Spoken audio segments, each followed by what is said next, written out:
a dar inicio a No, ninguna duda, licenciada. Ok, bien. Vamos entonces a ver la guía 2 de la subproblemática 4.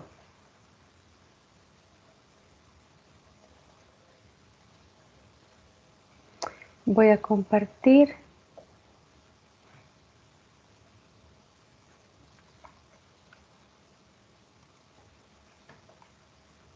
Muy bien, ahí yo creo que ya lo están viendo, ¿verdad?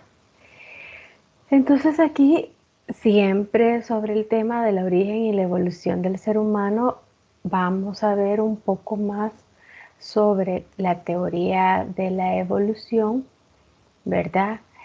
Un poco más de los postulados, las características y luego cómo las distintas ciencias han explicado o han aportado o acuerpado a esta teoría, ¿verdad? O sea, como que cuál es el aporte de la paleontología, la bioquímica. Y luego el último punto es la evolución del ser humano, ¿verdad? Entonces, ¿cuáles son las características de los principales fósiles, ¿verdad? Entonces, entre los que proponen, ¿verdad? La teoría evolutiva realmente no solo fue Charles Darwin, ¿verdad? Entonces, han habido otros también que promovieron y propusieron esta teoría. Entonces, esta genera como distintas ramas de la evolución. Entonces está uno que es el lamarquismo, porque es el que originó Jean-Baptiste Lamarck. Entonces él fue el primer naturalista moderno que él descartó el hecho de que cada especie o de que cada ser vivo fuera fija, ¿verdad? Y lo cambió por el hecho de que las especies podían cambiar, ¿verdad? O sea, él dijo que siempre o había que haber algo que hiciera que la especie cambiara, ¿verdad? Y fue entonces el primero que afirmó que los organismos complejos han evolucionado de otros más simples, o sea, seres que han ido cambiando y que se han hecho más complejos, ¿verdad? Y que son los que hay ahora.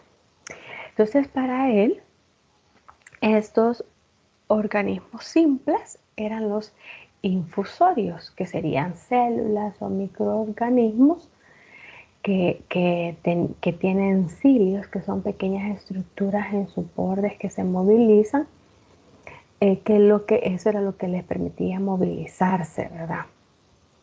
En un medio líquido. Entonces, ¿cuáles son los elementos de la teoría lamarquista? Bueno, primero que los organismos son capaces de cambiar la forma, proporción, el color, la agilidad y la ocupación en respuesta a cambios específicos del ambiente, ¿verdad? Entonces, si hay cambios en el ambiente, entonces el organismo puede también generar cambios y que estos cambios iban a provocar alteraciones hereditarias, ¿verdad? Cambios que luego estas se iban a poder heredar o pasar de un ser a otro, ¿verdad? Luego, eh, el otro elemento es que la naturaleza ha conferido a los actos de organización la facultad de pasar a grados más y más complejos de organización, ¿verdad? Mediante el incremento de la energía del movimiento de los fluidos y por tanto del movimiento orgánico, ¿verdad? Entonces, el hecho es de que siempre se iba a generar cambios para formar más complejidad, ¿verdad? Utilizando más energía, y esto iba pues a provocar un mayor movimiento dentro de los órganos. Entonces, él decía, ¿verdad?, que la vida siempre iba a irse de una etapa simple a una compleja, ¿verdad? Siempre se iba a ir complejizando, y que eso es parte de la misma vida, ¿verdad? También habló del uso y el desuso, ¿verdad? Que los órganos iban a ir cambiando de acuerdo a cómo éste se iba a ir utilizando o se estaba dejando de utilizar. Obviamente, si un órgano se utilizaba más, pues este iba a crecer, iba a cambiar, iba a mejorar. Y si este órgano se usaba menos, pues eso iba a hacerse más pequeño o al grado de hasta de eliminarse, ¿verdad? Y que todos estos cambios pues iban a ser heredados y transmitidos de una generación a otra, ¿verdad? Entonces, Lamarck, si bien ha sido el originador, ¿verdad?, o el fundador de la teoría evolutiva, pero es también de una forma limitada, ¿verdad? Muy bien. ¿Por qué? ¿Qué fue lo que le faltó a Lamarck? Bueno, que Lamarck no hizo su síntesis de conocimiento, no hizo su fundamentación, no lo escribió, ¿verdad? Realmente dice que su trabajo es más que todo a raíz de especulaciones, ¿verdad? Que fue diferente a cómo lo hizo Darwin, ¿verdad? Darwin, él sí llevó un registro detallado de todo lo que proponía y de todo el estudio que él hizo, ¿verdad? Muy bien, entonces Charles Darwin, lo otro que también es importante, que aparte de que ustedes vean el promotor, también vean el periodo en el que han nacido, o sea, han vivido, ¿verdad? Los años. Charles Darwin fue de 1809 a 1882. Él es realmente el fundador de la teoría moderna de la evolución, porque él, digamos, sistematizó sus descubrimientos un poco más parecido a lo que es un proceso investigativo, ¿verdad? Entonces él realmente, como dice, era un analista detallado y profundo, ¿verdad?, de los fenómenos que observaba, y él seleccionó cuidadosamente sus observaciones, ¿verdad? ¿Cómo fue que hizo estas observaciones? Él hizo un viaje a la zona de Beagle, que es el extremo sur de América, y ahí pudo hacer múltiples experimentos y ahí se dio cuenta, ¿verdad?, del significado del cambio de las condiciones de vida y la diferenciación de las poblaciones, es decir, cómo al cambiar la condición de vida, eso generaba cambio en las poblaciones de esa zona. Entonces él, por ejemplo, él analizó las poblaciones de estos pinzones, ¿verdad? Él realmente lo que hizo es que fue observando que dependiendo del tipo de fruto que comía cada uno de ellos, fue formando un cambio en el pico, ¿verdad? Y que eran diferentes frutos porque eran diferentes zonas en las que vivían, entonces había diferentes árboles, ¿verdad? Entonces eso fue un poco de lo que él propuso, pero también pues eh, observó tortugas o indios pues buinos, ¿verdad? Hizo otras también comparaciones, inclusive en persona, ¿verdad? Muy bien, entonces él, digamos que tuvo esa característica de que fue detallado, pero realmente él nunca publicó su ensayo, todo lo que él escribió no lo publicó, ¿verdad? Él sí dedicó su vida a hacerlo, a hacer esa investigación, pero realmente hasta después fue publicado, ¿verdad? Entonces, ¿qué fue lo que le faltó a Darwin? A Darwin lo que le faltó es que él ignoraba la teoría de Thomas Robert Malthus, ¿verdad?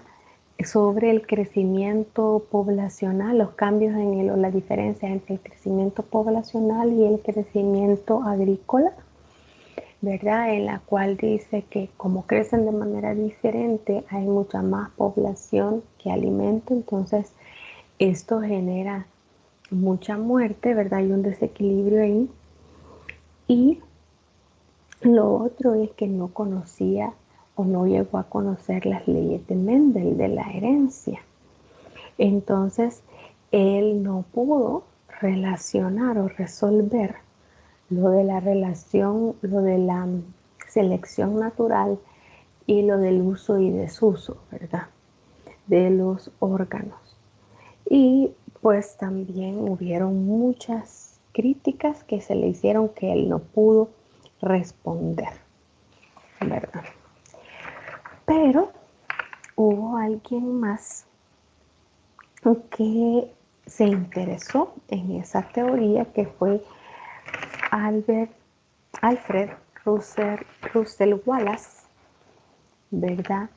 Que elaboró una teoría de la evolución muy semejante a la de Darwin, aunque no tenía una síntesis tan completa, ¿verdad? Y Darwin fue 20 años antes que Wallace, ¿verdad? Pero como sus descubrimientos fueron anunciados en conjunto, esta teoría de Darwin-Wallace tenía ciertos puntos en común, ¿verdad? Uno, y son estos, ¿cómo se resume la teoría de ellos dos? Uno es que la variación es característica de todas las especies de animales y plantas, ¿verdad? Entonces, las variaciones heredadas son las que le interesan a la evolución, o sea, a la evolución. Es decir, el cambio que se genera y que puede ser heredado, ¿verdad? Luego, el otro punto, de cualquier especie nacen más individuos de los que se puede obtener su alimento, sobrevivir y reproducirse, ¿verdad? Entonces, siempre van a haber más individuos que nacen que los que pueden vivir. Entonces, bajo estas condiciones, es bastante constante, ¿verdad? Y también se deduce que desaparece un porcentaje de la descendencia, ¿verdad? Entonces, ¿qué pasa si no desapareciera un porcentaje de la descendencia? Si toda la descendencia se mantuviera, entonces hubieran especies o esa especie estuviera sobre otras y haría que otras especies fueran eliminadas totalmente, ¿verdad? Ahora, el otro punto, nacen más individuos de los que logran sobrevivir, entonces surge una lucha por la existencia, una competencia por el alimento y el espacio. O sea, ya sea dentro de la misma especie o de otros, va a haber una lucha, una competencia activa, ¿verdad? Y que esta lucha la vemos en todos los seres vivos. El otro punto es que debido a las variaciones que capacitan mejor a un organismo para sobrevivir en un ambiente cualquiera, estos les favorecen en función de otros organismos que están mal adaptados. Entonces, las variaciones o los cambios de los organismos que se adapten, entonces es lo que les va a permitir sobrevivir, ¿verdad? Entonces, es ahí donde sale la supervivencia del más apto, del que genera un cambio que le permite sobrevivir. Y lo otro es que los individuos supervivientes son los que dan origen a la siguiente generación, que sería esa generación que ya va a tener esa variación que es la que les dio el éxito, ¿verdad? Entonces esos son los puntos principales, que hay una sobreproducción de descendencia, ¿verdad?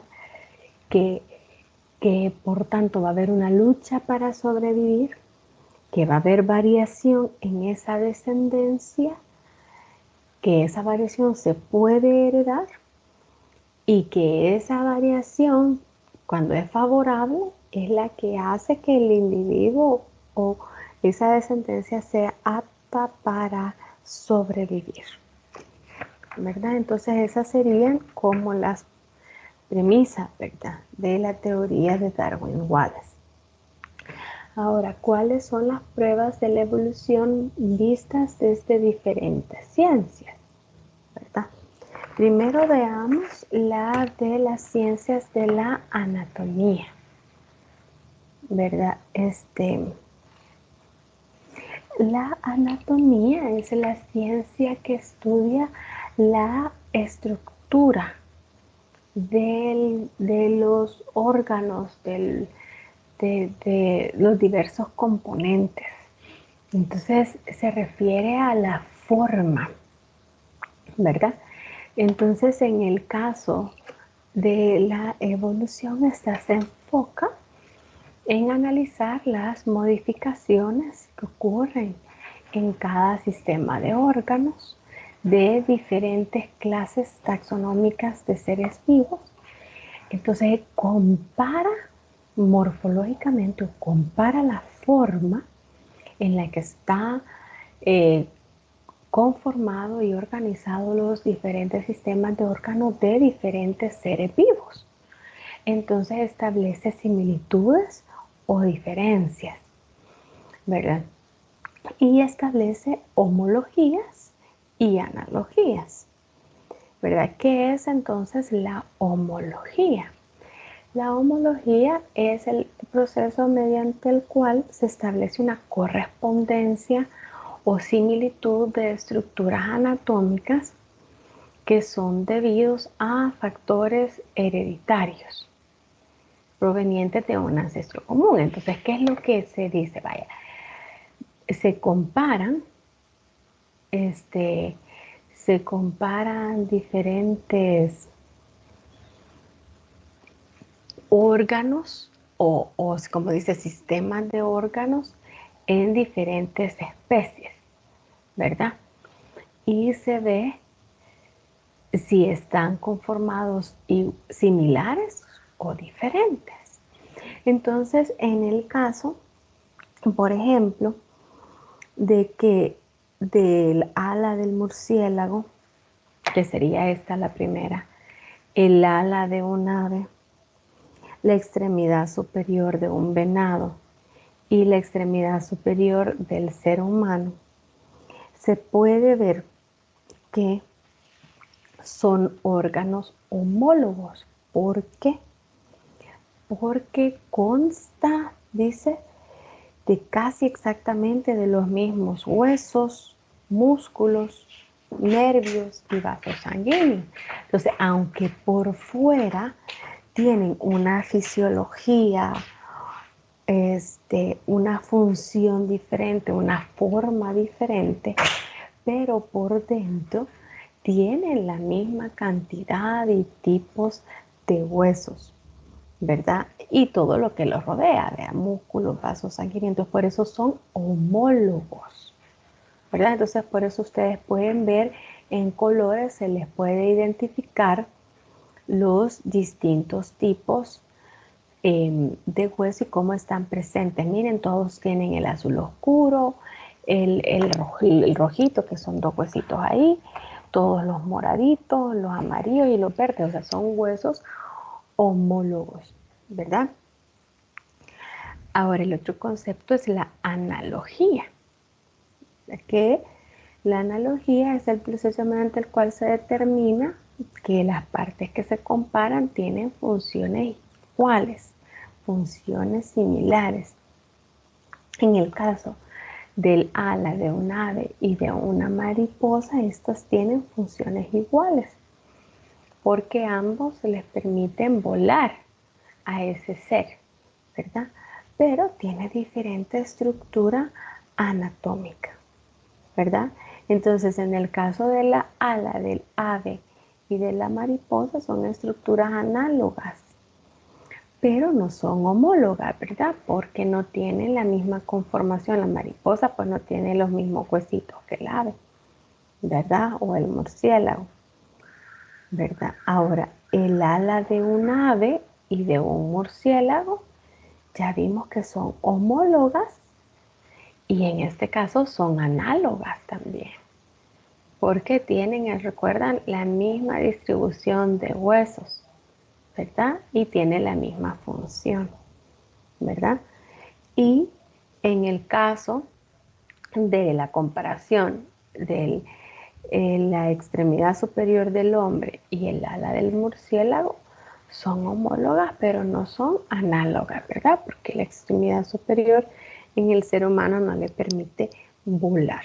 Entonces no son términos opuestos, ¿verdad? Sino que lo único que hace es comparar diferentes órganos, estructuras de órganos para ver si son similares o son diferentes, ya sea en su forma o su función.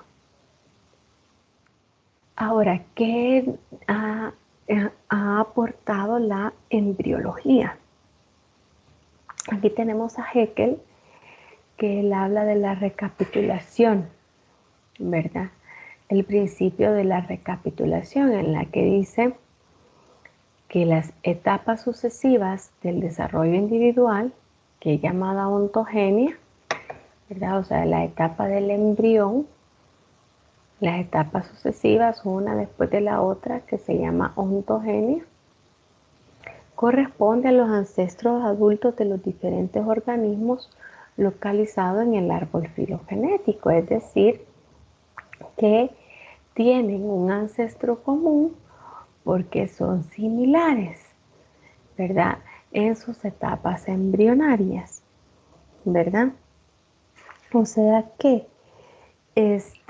si comparamos la misma etapa embrionaria de un pollo, un cerdo y un hombre, le podemos encontrar muchas similitudes en su desarrollo, ¿verdad?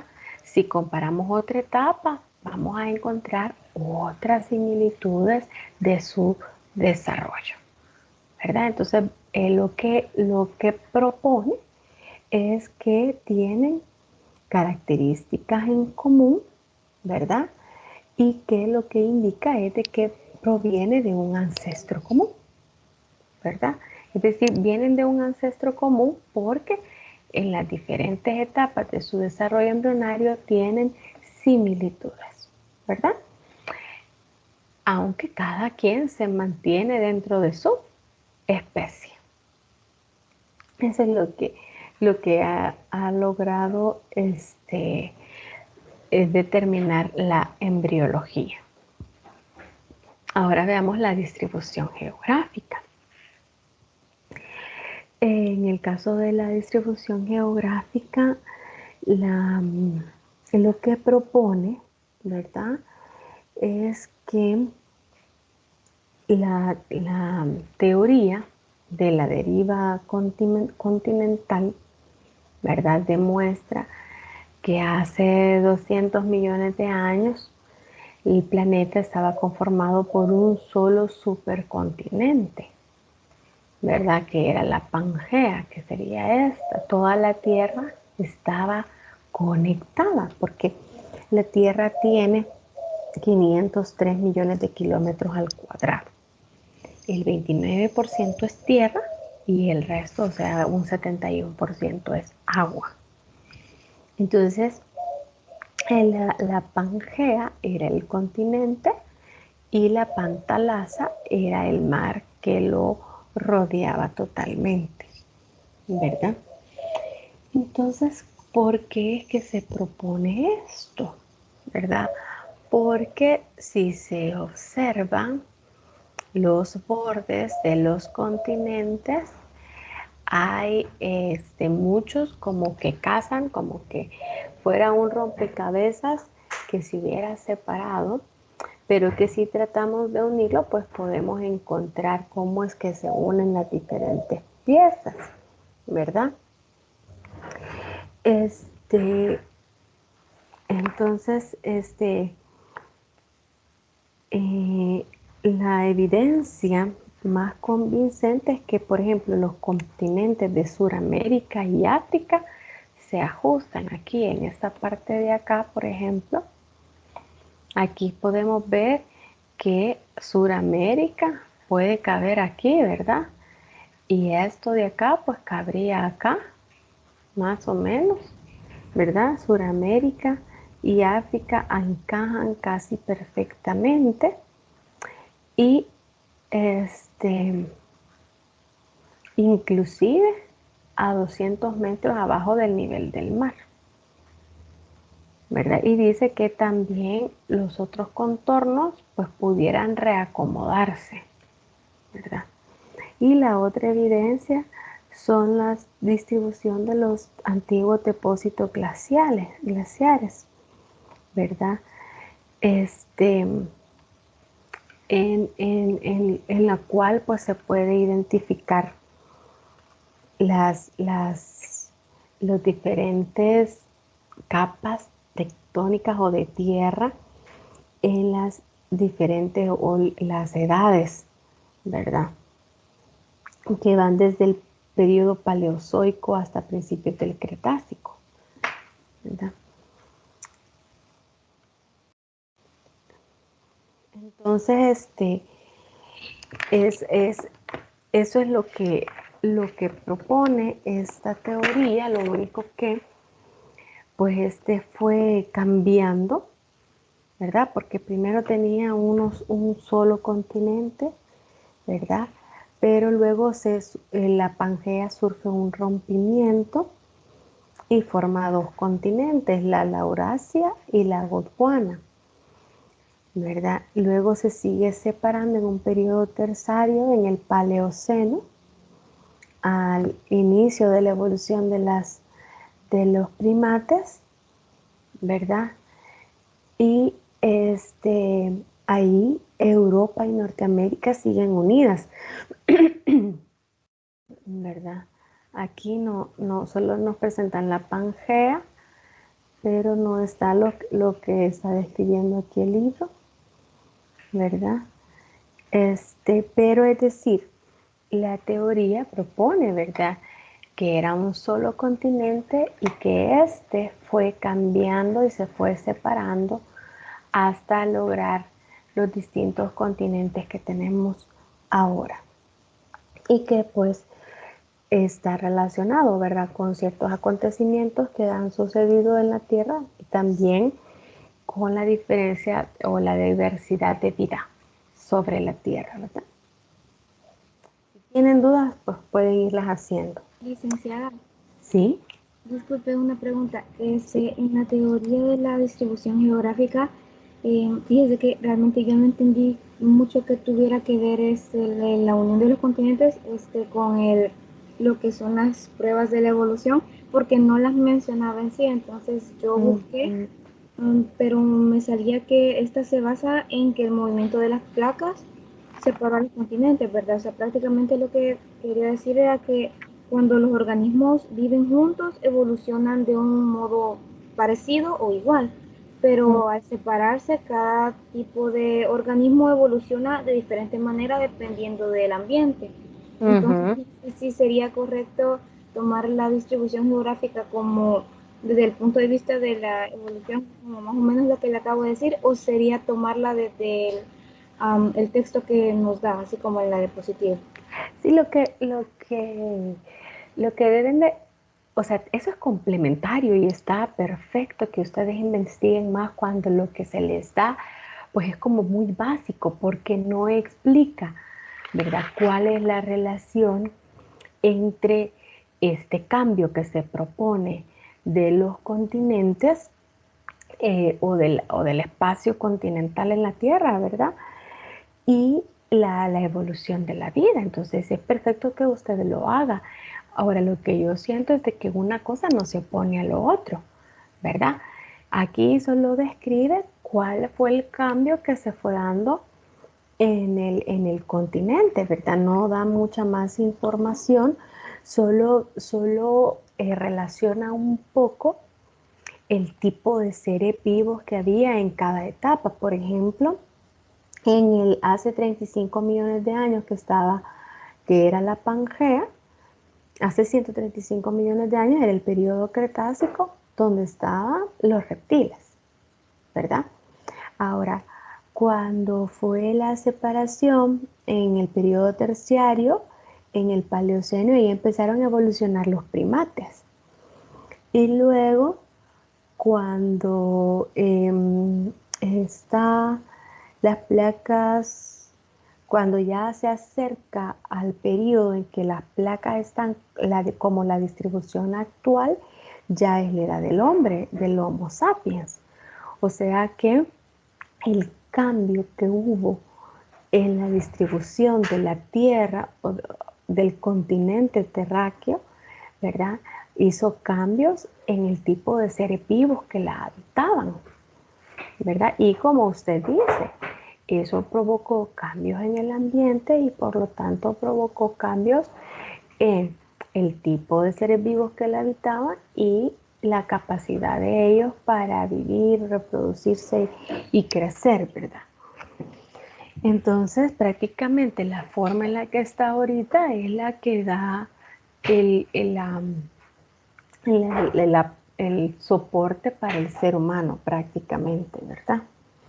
Y como aquí casi no lo explica, ¿verdad? Pero tendría que haber habido cambios climáticos, de tipos de plantas, por lo tanto diferentes tipos de alimentos. Entonces eso es lo que hizo que unos seres vivos se pudieran acoplar más que otros, ¿verdad? Muy bien, pero gracias por su aporte. Bueno que siempre si ustedes investigan algo lo pueden mencionar, ¿verdad? Entonces, la idea es que ustedes comprendan, ¿verdad?, cuál es el aporte de la distribución geográfica en la evolución. Bien, ahora veamos la bioquímica. La bioquímica es, estudia, ¿verdad?, los mecanismos bioquímicos, es decir, los mecanismos que relacionan la vida con la química. Es decir, que dentro de la célula, ¿cuáles son esas reacciones que se dan?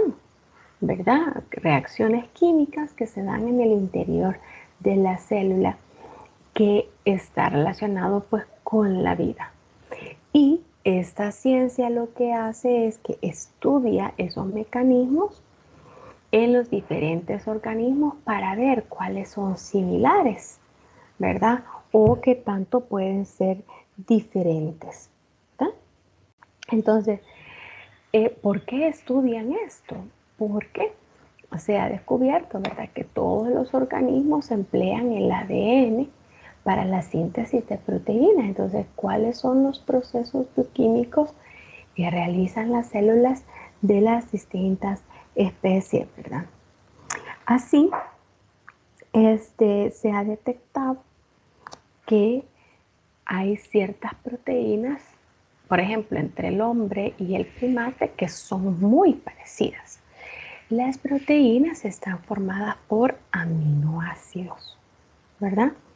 Entonces, dice que la secuencia, los aminoácidos están ordenados, una filita, ¿verdad?, uno a la par de otro. Entonces, esa secuencia dice que es similar entre los humanos y los chimpancés. Son 300 aminoácidos que están ordenados de manera similar, ¿verdad? Entre los humanos y los chimpancés. Ya en el caso de los gorilas, ya 2 aminoácidos son distintos. Entonces sería un parentesco más lejano. Y el de los monos americanos tiene una diferencia de 12 aminoácidos. Entonces eso ya lo aleja más. Entonces ellos detectan las semejanzas de precisamente estas proteínas y eso indica que hay similitudes genéticas, ¿verdad? Y eso es lo que pudiera determinar si tienen un ancestro común, ¿verdad? Entonces cada vez se están acopiando, se están observando mayores similitudes, ¿verdad? Que sustentan las relaciones evolutivas. Muy bien. Ahora vamos a la taxonomía. La taxonomía es una rama de la biología y identifica los organismos y sus relaciones. O sea que es el que le da nombre y apellido y el que establece en qué reino, a qué reino pertenece. Entonces la taxonomía se encarga de identificar a un ser vivo, de ponerle nombre, que es la nomenclatura, es ponerle nombre y clasificarla. Que si es planta, si es animal, si es parásito, ¿verdad? Y lo organiza a qué pertenece, ¿verdad? Entonces lo ubica dentro de una gran clasificación, ¿verdad? Entonces aquí tenemos la especie, pero la especie, un conjunto de ellos forma el género. Y luego un conjunto de géneros forman una familia. Luego un conjunto de familias forman el orden. Un grupo de orden forman una clase. Esto forma un filo o división, lo que forma un reino, luego un dominio, ¿verdad? Entonces, es cómo se clasifican los organismos. Entonces, habría que ver, ¿verdad?, cómo hay organismos que están dentro de la misma clasificación, ¿verdad? Y ayuda a ver en cuáles podríamos comparar o buscar similitudes, ¿verdad? Ahora, lo ideal en la teoría evolutiva fuera encontrar las ramas intermedias, porque ahora las especies están bien separadas, ¿verdad? Están bien definidas, pero la evolución, como propone cambios desde una especie más simple a una más compleja, entonces hay variaciones intermedias, ¿verdad? Que a la evolución le gustaría encontrar, ¿verdad? Esa especie intermedia entre una y la otra, ¿verdad? Ahora, en el caso de la paleontología, esta estudia los seres orgánicos cuyos restos o vestigios se encuentran fósiles.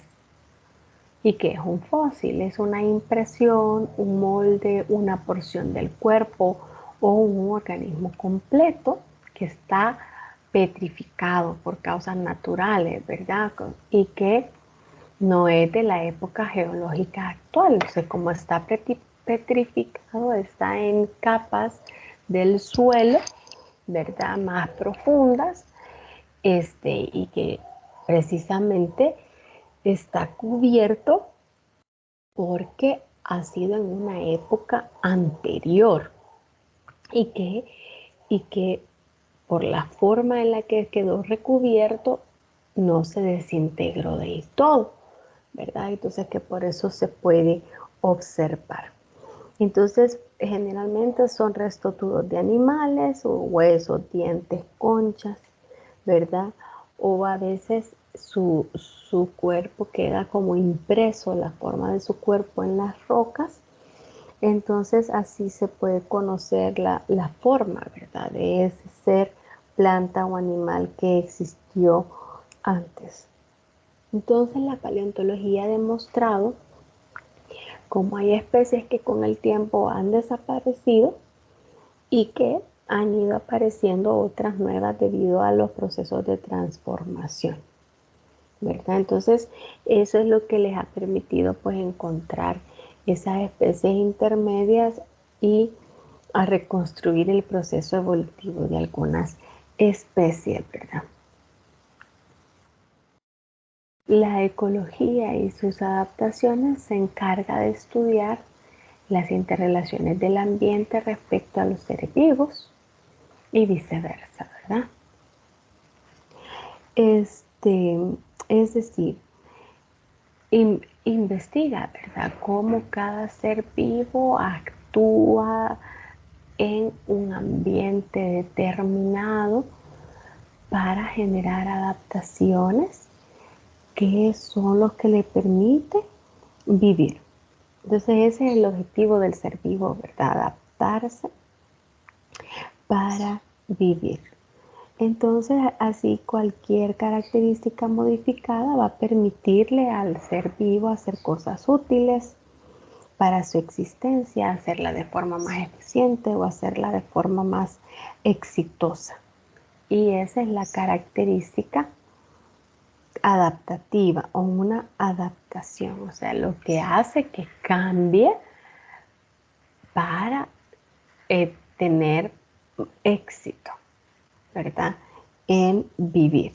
Entonces esas características pudieran ser adquiridas, no hereditarias, ¿verdad?, o pueden ser raciales o hereditarias, ¿verdad? Por ejemplo, si ustedes ven, esta persona o este señor, él ha desarrollado sus músculos, ¿verdad? Ustedes ven. Ahora, esa característica no es hereditable porque sus hijos no obligatoriamente van a desarrollar así sus músculos, sino lo trabajan, ¿verdad?, con esfuerzo.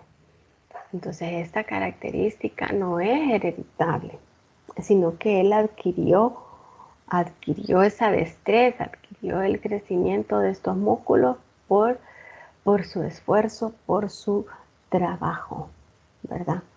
Y las hereditarias sí son las que le permiten vivir exitosamente en algún ambiente especial y que pues la transmiten a su descendencia, ¿verdad? Y estas son las que pues más le interesan a la evolución, ¿verdad? Muy bien. Ahora vamos al otro punto, específicamente de la evolución humana. ¿Tienen alguna duda respecto a lo que hemos visto? ¿Qué le interesa a cada ciencia y el aporte que le puede dar a la teoría evolutiva, ¿verdad? Bien, entonces acuérdense que lo que la teoría de la evolución propone es que se ha tenido un ancestro en común que debido a los diferentes cambios del ambiente, este ha ido generando adaptaciones o transformaciones y que parte de estos que no son capaces de vivir mueren y que va sobreviviendo el más apto hasta llegar a la forma o al ser vivo conocido actualmente, ¿verdad? Entonces, en el caso de la evolución humana, ¿verdad?, que es la evolución que más interesa y que es la más difícil de estudiar, ya que dice que el registro fósil humano está fragmentado e incompleto, ¿verdad? Pero se piensa que los primates se originaron a principios de la era cenozoica, hace casi 70 millones de años, ¿verdad? Ellos se distinguen por que tienen un gran cerebro, visión estereoscópica, uñas aplanadas, apéndices prensibles, un pulgar oponible y una clavícula bien desarrollada. La primera evidencia fósil de formas semejantes al hombre viene del periodo Pleistoceno, que es de hace 2 o 3 millones de años. ¿Verdad? Antes era en el Mioceno, que hace 20 millones de años los simios y los monos se separaron, dice, de su ancestro común, ¿verdad? En diferentes vías evolutivas. Entonces esa marcó el inicio de la línea que originó al hombre y al que originó a los simios, ¿verdad?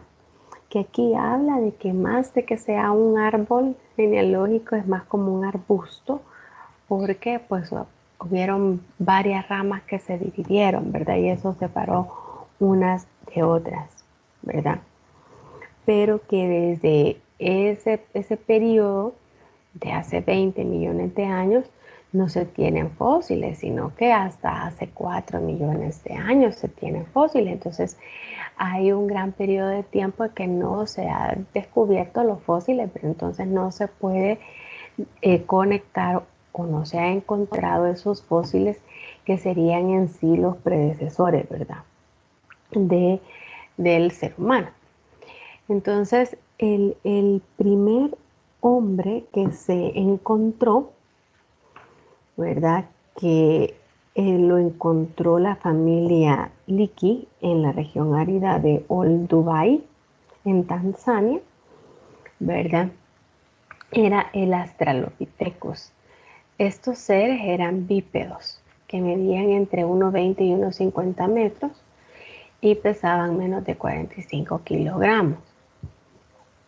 Vivían en campos abiertos, no se sabe, ¿verdad? Pero pudieron o no haber utilizado herramientas pulidas y sus cerebros eran semejantes a las del hombre, más que a las de un simio, ¿verdad? Entonces, el Australopithecus es parte del panorama evolutivo humano, ¿verdad?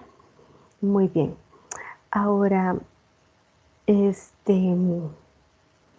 luego se encontró en 1959 encontró Mary Leakey una mandíbula semejante a la humana, ¿verdad? Y ese fue el primer fósil australopithecino que se encontró en esta región de Olduvai, que habíamos dicho en Tanzania, ¿verdad? Entonces esta familia dedicó 30 años de su vida buscando estos restos fósiles hasta que encontraron a este Australopithecus. Ahora, el hijo Richard Leakey encontró otro cráneo en el 72 que pudiera considerarse como contemporáneo del Australopithecus, pero tenía un cerebro más grande, ¿verdad? Entonces ese ya es el Homo habilis, ¿verdad? Entonces, este nuevo fósil vieron que era como que más de la línea directa del ser humano, entonces el Australopithecus se relegaron a una rama lateral. Ahora, en 1974, el paleontólogo Donald Johanson encontró el primer esqueleto parcial de un Australopithecus en Etiopía, que tenía 3,5 millones de años de edad, mucho más antiguo que los fósiles de los Leakey, ¿verdad? Y que como era una mujer le pusieron de nombre Lucy, ¿verdad? Y lo identificaron como Australopithecus afarensis y que las características eran semejantes a las humanas y que entonces ella podría encontrarse en la línea de la evolución humana. Ahora, los Leakey, que ya habían encontrado al Homo habilis, no estuvieron de acuerdo en que Lucy fuera pues descendiente directa de los seres humanos, ¿verdad? Muy bien. Licenciada, ¿Sí? Disculpe, hacerle una pregunta. Sí. Usted dijo que el primer fósil parecido al humano fue el de Australopithecus, pero este pasó a segunda rama gracias a qué fósil. Disculpe, no alcancé a escuchar. Al nuevo, al que encontraron, el Homo habilis. Gracias, licenciada. Bueno, que ese lo encontró el hijo, uno de los hijos de Mariliki, ¿verdad? El Homo habilis, y que como ya tenía un cerebro más grande, entonces lo identifican o lo ponen, ¿verdad? Como en la línea directa del ser humano. Aunque como ven, después este otro paleontólogo, al encontrar a Lucy, pues eh, luchó porque no se quitaran los Australopithecus de la línea directa de los humanos. Entonces, ¿cuáles son los acontecimientos trascendentales en la evolución humana? ¿Verdad? Que es lo que permitió que el hombre surgiera como lo es en la actualidad. Lo primero es la adaptación a una posición erecta, ¿verdad? En dos pies. Este es un proceso que comenzó hace más de 3 millones de años, ¿verdad? Ya que se han encontrado huellas fósiles en África que demuestran, ¿verdad?, que los precursores de los primeros hombres de hace por lo menos 3.5 millones de años, pues caminaban erectos, ¿verdad? Entonces, como ellos caminaban en dos pies, les cambió, ¿verdad?, la forma del cuerpo. Tenían piernas más largas, hubieron cambios en la pelvis, se reestructuró el pie, ¿verdad? Sus manos quedaron libres y esto le llevó también a tener otros cambios sociales porque pudieron tener compañera sexual, ¿verdad? Entonces, la posición erecta, eso es lo que le dio el cambio al, a, a dar origen al hombre, ¿verdad? Al ser humano, ¿verdad?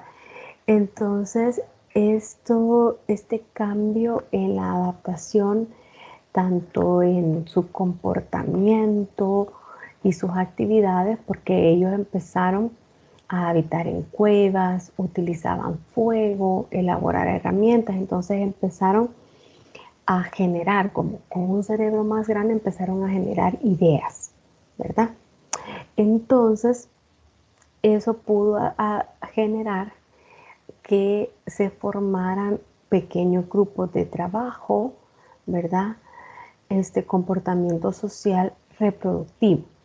Entonces, ¿cuáles fueron los cambios anatómicos para la postura bípeda? ¿Verdad? Cambios de la pelvis, cambios en la columna, huesos alargados de las extremidades, se reestructuró el pie, ¿verdad? Para andar así, parado, ¿verdad? En sus dos piernas y con las manos pues generaron diferentes habilidades, ¿verdad?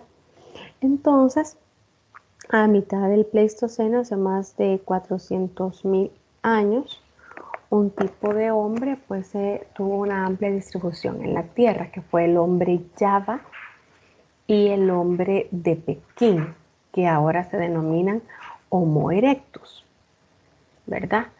Entonces, después del cambio a la adaptación bípeda, se formaron estos grupos de hombres, que era el hombre Java y el hombre de Pekín, y ellos generaron estas conductas de tener compañera sexual, habitar en cuevas, utilizar fuegos, etcétera, ¿verdad?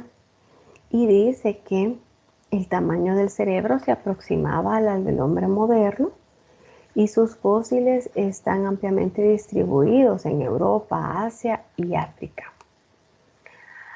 Ahora, el origen del Homo sapiens actual, ¿verdad? Todos los fósiles que son posteriores al Pleistoceno medio se colocan en la especie de Homo sapiens, ¿verdad? Homo sapiens, porque son idénticos al hombre actual. De estos Homo sapiens hay un grupo importante que son los hombres de Neandertal, que habitaron en cuevas de Europa y del Oriente Medio hasta hace aproximadamente 40.000 años, ¿verdad? El hombre del Neandertal. Pero se cree que este era como un hombre bruto, ¿verdad? De las cavernas, con características similares al del hombre moderno, pero con ciertos caracteres faciales pues un poco más pesados. Y que el cráneo pues decía que él era un cerebro más grande que el del hombre actual. Ahora, hace 35.000 años, el hombre de Neandertal fue sustituido por el Homo sapiens, que está conocido, que es conocido como el hombre de Cromañón, que ya son modernos, ¿verdad? Que este se desplazó, eliminó al hombre del Neandertal, ¿verdad? Entonces ustedes ven en la secuencia de la evolución del ser humano, ¿verdad? Tenemos al Australopithecus, ¿verdad? Pero que luego fue descartado, ¿verdad? Luego se formó el Homo habilis, pero si ustedes ven de ya la línea evolutiva del hombre, ya no se vuelve a mencionar, ¿verdad? Pero tenemos a los primeros, ¿verdad? Ya parte del ser humano, de la evolución humana, es el Homo erectus, donde encontramos al hombre Java y el hombre Pekín. Y después tenemos al Homo sapiens, donde está el Neandertal y que fue después sustituido por el hombre de Cromañón, ¿verdad? Entonces prácticamente esa sería como la línea, ¿verdad? Australopithecus, Homo habilis, después tenemos el Homo erectus con el hombre de Java y el de Pekín, y después está el Homo sapiens con el hombre de Neandertal y el Cromañón, ¿verdad? Entonces esa sería como una secuencia, ¿verdad? Pero hay una teoría que es el modelo de los candelabros, que establece que diferentes poblaciones de Homo erectus en todo el mundo evolucionaron. ¿Quién era el Homo erectus? Era el hombre Java y el hombre de Pekín. Entonces, en la teoría de los candelabros propone que evolucionaron de manera independiente, ¿verdad? Y los hombres entonces de Neandertal y Cromañón son ramas del Homo erectus. Y al final el que sobrevive fue el Cromañón, ¿verdad? Y el otro es el modelo del Arca de Noé, que esa teoría establece que todos los hombres modernos evolucionaron a partir de una población que vivió hace 200.000 años en África y luego emigraron al resto del mundo, ¿verdad? Y entonces ya cuando emigraron, pues estaban los hombres de Neandertal que fueron desplazados, ¿verdad? Y quedando siempre el hombre de Cromañón, ¿verdad? Eso sería entonces en relación al camino evolutivo del hombre, ¿verdad? Y ven ustedes acá cómo poco a poco se fueron dando los cambios en la posición bípeda. Ven ustedes el aumento en el tamaño del cráneo, ¿verdad? Aunque el erectus como que tenía un cráneo más grande que el actual. Entonces al final sería el Homo sapiens, ¿verdad? Que sería el hombre de Cromañón. ¿Tienen alguna duda, jóvenes?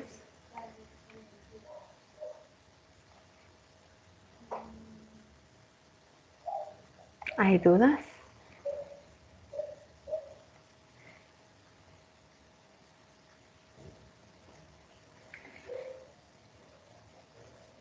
¿No? Hasta aquí llegaríamos, ¿verdad? Este día. Dígame.